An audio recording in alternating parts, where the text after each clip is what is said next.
ito rin ang ating pinakahuling satellite image kung saan nakita nga natin itong si Bagyong Bising ay malapit pa rin sa ating Philippine Area of Responsibility. Kanina nga alas 4 ng hapon, ito ay huling namataan sa layong 335 kilometers west-northwest ng Itbayat, Batanes. Ito ay nagtataglay ng lakas na hangin na 130 kilometers per hour malapit sa sentro at bugso na abot sa 160 kilometers per hour.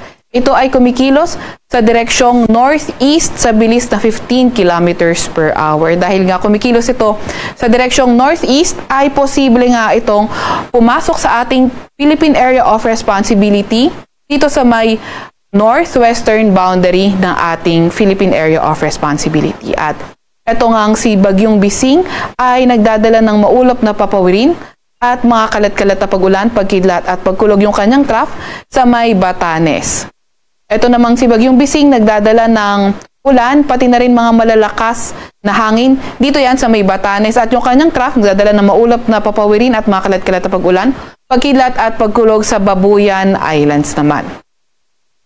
Samantalang southwest monsoon naman o habagat ang nakakaapekto sa nalalabing bahagi ng ating bansa. Naasahan nga rin natin yung occasional rains sa lugar ng Ilocos Region, pati na rin sa may Zambales at Bataan. Kapag sinabi nating occasional rains, posible nga yung maulan pa rin halos buong araw at may mga bugso ng moderate to heavy rains.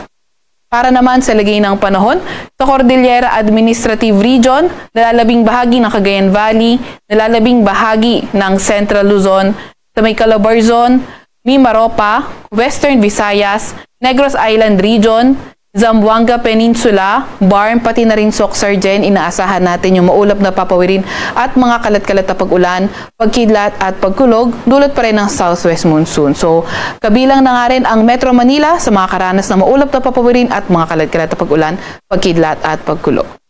Sa nalalabing bahagi naman ng ating bansa, asahan natin yung partly cloudy to cloudy skies. May mga tsansa pa rin ng mga localized thunderstorms, lalo na tuwing hapon at gabi.